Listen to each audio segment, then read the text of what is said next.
Hey guys, this is Schuster. One thing I wanted to talk about this morning is the difference between setting up a goal versus chasing opportunities.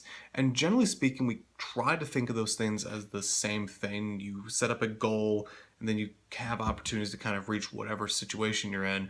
But I think that the difference in philosophy is very important. And if you chase goals, you may actually be setting yourself up for failure. At least I found in my own experience, I've set myself up for failure trying to go after specific goals in my life and just trying to ram headlong into, basically stardom or whatever I wanted to do by looking at a goal versus if you try to chase opportunities, it's a lot more pragmatic and might work out better for a lot of people that I know who want to be successful.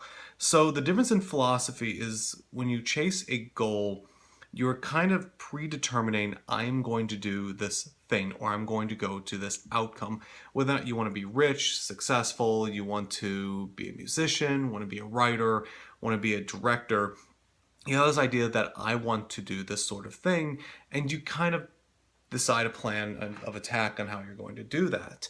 Now, you hear of a lot of cases, particularly in athletes, for example, where they wanted to be rich and successful as an athlete, and that's what they want to get out of their life from a very young age, and they just happen to be able to succeed in that area. But what you see with a lot of people, particularly professionals that you wouldn't consider like childhood dreams, like if you wanted to be a developer, for example, sometimes you hear kids saying that. Often you may want to tend to be an athlete or something flashier, or somebody who is a particular type of professional but is very happy. You see that after a while they stop going after particular goals, or goals kind of become secondary to chasing opportunities. Now with goals, you're very direct and you're going towards a specific place, versus opportunity, you're almost kind of reading the field and what you've been given and seeing if there's a place that matches up with what you really want to get done, but just happens to come from a little bit of a different direction.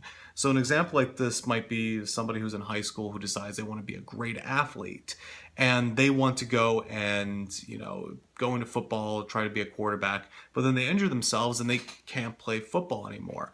They go and then learn how to play a musical instrument and end up being very successful in that field.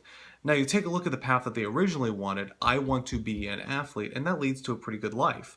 If you look at the alternative, I want to be a musician, well, that's also a pretty good life. As a matter of fact, in some places, it might be better than being an athlete because you can be a musician for longer. You have a lot of these benefits that come along with trying to go and chase a particular, opportunity and going there. But the problem is that in our goal-oriented society, we say you need to have what you have, what you want predetermined. You want to say that you are successful only if you set up a goal, decide you want to be really good at that particular goal, and if you're only successful if you achieve it. Versus if you chase opportunity, you're open to the possibility that there might be something better out there for you.